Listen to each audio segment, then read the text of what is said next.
देवाचा जन्म झाला आणि जन्म झाल्याबरोबर देवाने आई वडिलांना बोलायला सुरुवात केली. नंदाच्या घरा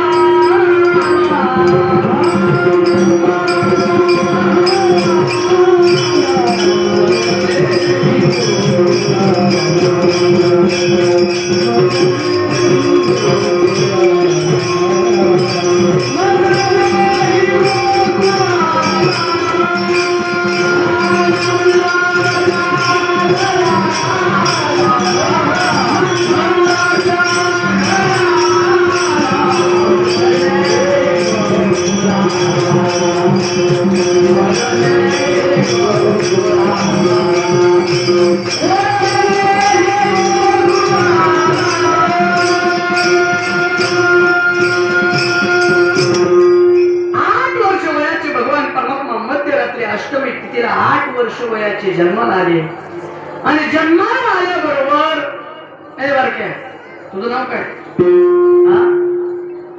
पृथ्वीराज. जन्माला आल्या आल्या आई बाबाला बोलला होतास का?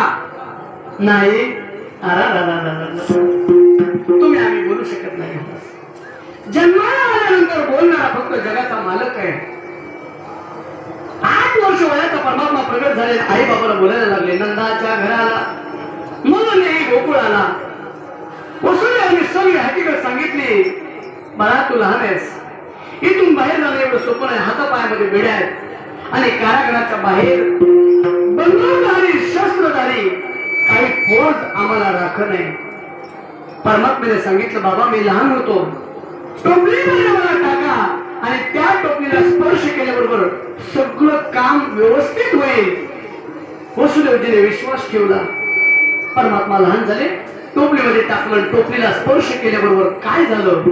उतरलेला कमळापती, पायीची बंधने गळती. वसुदेव देवकी दोन्हीची दोन्ही मोकळे झाले. हातापायाच्या बेड्या निघल्या. कया कृपा आपोआप उघडले. धडाधड दरवाजे उघडले. आमचे गुरुवारी लक्ष्मण महाराज मेंगडे नेहमी विनोदाने सांगत असतात, पाण्याकडे जी बंदूकधारी होती ना बाहेर बसलेले, ते बसल्या बसल्या बंदुकीवर डोकं ठेवून झोपी गेले. मी काल्याच्या कीर्तनामध्ये नेहमी विनोदाने सांगत असतो, दिवसा दुपारी जे लोक काल्याच्या कीर्तनात झोपतात समजून चालायचं ती लोक कंसाच्या दारामध्ये पहारा द्यायला जागलेले आहेत. काल्याच्या कीर्तनात झोपलेल्या मावशी तेव्हा उघडले बघा डोळे, झोपू नका. पाण्याकडे बसला या झोपी गेलेल्या वसुदेवाने डोकं उचललं, कारागृहाच्या बाहेर गेले. यमुना मैयापर्यंत गेले. गुडघ्यापर्यंत पाणी होतं, कमरेपर्यंत आलं. कमरेपर्यंत पाणी छातीपर्यंत आलं. हळूहळू पाणी वाढू लागलं. नाकातून पाणी जाणार एवढ्यामध्ये परमात्म्याने विचार केला. काय कळत नाही महाराज देवाला. चतुरा तो शिरोमणी, गुण लावण्याची खाणी, मुकुटा सकळा म्हणे धन्य तुझी विठोबा. करतो मान्यता करतो असा असणारा परमात्मा देवाने विचार केला. मी देव असून माझा बाप जर माझ्या हाताने मारला तर माझ्या मागून येणारे जी पोर आहेत ना ती बापाला मारल्याशिवाय राहणार नाही. म्हणून देवाने निमित्त केलं आणि बापाच्या नाका तोंडामध्ये यमुना मैयाचं पाणी न जावा म्हणून टोपल्याच्या बाहेर अंगठा काढला आणि यमुना मातेला दर्शन दिलं. पूर चालेला अचाट आणि त्याशी लाविला अंगुष्ट. पहिलं दर्शन वसुदेव देवकीला झालं देवाचं. दुसरं दर्शन यमुना मातेला झालं. यमुना मातेनं देवाचं दर्शन घेतलं की पाणी ओसरलं महाराज. दुबळी यमुना माता आणि वसुदेवजीला जायला रस्ता रिकामा केला. पूर्वीच्या काळामध्ये बरं बाबा, आताच नाही, तुमच्या काळात पूर्वीच्या काळामध्ये माय मावल्या अशा मधोमध भांग पाडायच्या. स्वानंद सुखनिवासी सद्गुरू स्वामी महाराज म्हणायचे महिलांचं जसा मधोमध, आता लागले पत्र घ्यायला, आता राहू द्या. मधोमध जसा भांग पूर्वीच्या काळामध्ये महिलांचा असायचा ना, तशी मधोमध यमुना मैया दुभागली आणि वसुदेवजीला जायला रस्ता झाला महाराज. गोकुळामध्ये वसुदेवजी गेलेले आहेत. देवाला टेकवलेला आहे नंदराजाच्या वाड्यावरती आणि यशोदेला झालेली जी मुलगी आहे ती मुलगी टोपल्यामध्ये टाकली आणि वसुदेवजी परत निघलेले आहेत. कारागृहापर्यंत आलेले आहेत. कारागृहामध्ये वसुदेवजी आले, डोक्यावरची टोपली टेकवली. टोपलं जसं टेकवलं तसं धडाधड दरवाजे लागले, कड्या कुलपा लागल्या आणि पुन्हा वसुदेव देवकीच्या हातापायाला बेड्या पडल्या आणि मायेने रडायला सुरुवात केली. मायेच्या रडण्याचा परिणाम झाला. झोपलेली जी माणसं होते ना त्या मायेच्या रडण्याने जागी झाले. नामदेवराय वर्णन करतात, रडे माया करी आकांत नामा म्हणे उठले दूत. झोपलेले लोक मायेच्या आवाजाने उठले आणि उठलेले सगळे दूत कंसाच्या दिशेने धावू लागले. आठवा जन्माला आला, आठवा जन्माला आला, आठवा जन्माला आला. पण आठवा होता का? कंसाला काहीच माहित नाही. आनंद झाला कंसाला. आनंदाच्या बरोबर कंस मिशावरती ताण येऊ लागला आणि कंस बोलायला लागला, राजा माझ्या तावरीतून निष्ठायला अमृत पिऊन यावं लागतं. स्वतःच्या मनाला कंस बोलायला लागला. कारागृहापर्यंत कंस आला. दरवाजे उघडले आणि टोपलीवर लेकरू आहे ते लेकरू उचललं, अंजारलं, गोंजारलं, पायाला धरलं, गर गर गर गर फिरवून आपटणार.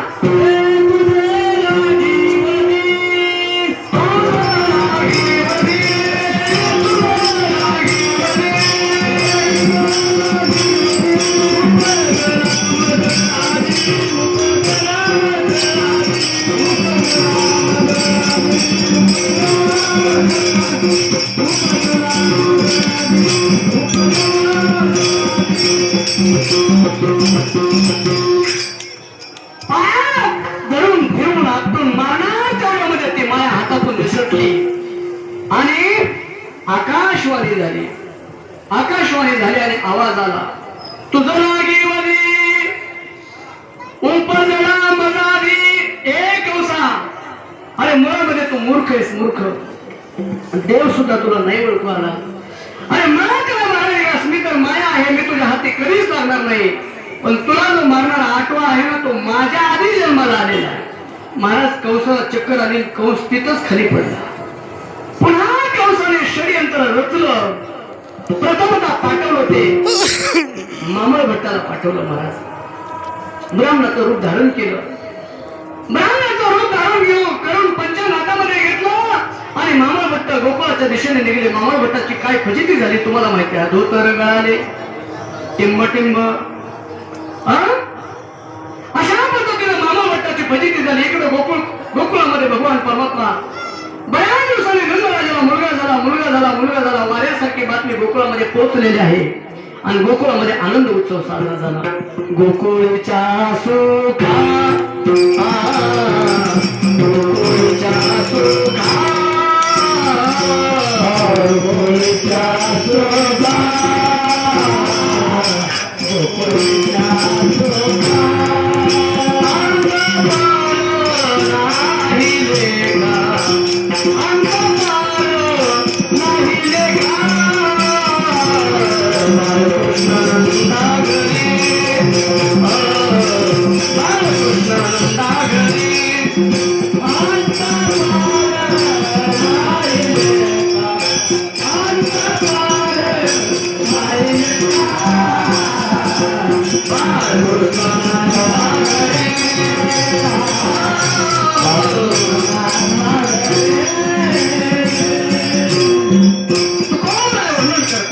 गोकुळामध्ये आनंद उत्सव साजरा झाला. गोकुळच्या सुखा अंत पार नाही लेका. बऱ्याच दिवसांनी नंदराजाला मुलगा झाला म्हणून गोकुळामध्ये किती आनंद आहे. गुडिया तोरणे करीते कथा गाते गाणे तुका म्हणे छंद मन मोहिले गोविंदे. गोकुळातील गौरवला तर एवढा आनंद झाला. बऱ्याच वेळेला यशोदा आपल्या सख्या मैत्रिणीला पोटी संतती नाही म्हणून सगळ्या गवळणीला आपलं दुःख सांगायची. दुपारच्या वेळेत गोकुळातील गौरवणीच्या कानावरती यशोदेचं दुःख होतं. एवढा भगवान परमात्मा जन्माला आले असं सिद्ध झालं आणि यशोदेपेक्षा दुप्पट आनंद गौरवणीला झाला. गौरव सांगे गौरवणीला पुत्र झाला यशोदेला. एक धावे एकी पुढे ताटी वाटी सुंटवडे असा गोकुळामध्ये आनंद उत्सव साजरा झाला. हळूहळू परमात्मा लहानाचे मोठे होऊ लागले. भगवान परमात्मा रांगायला लागले. रांगायला लागल्याबरोबर कंसाने दुसरी प्रक्रिया केली कृष्णाला मारण्यासाठी आणि दुसरं मॉडेल पाठवलं. त्या मॉडेलचं नाव आहे पुतना मावशी. पुतना मावशीने गौरीचं रूप धारण केलं. स्तनामध्ये हर विष भरलं. गोकुळामध्ये प्रवेश केला. एवढी सुंदर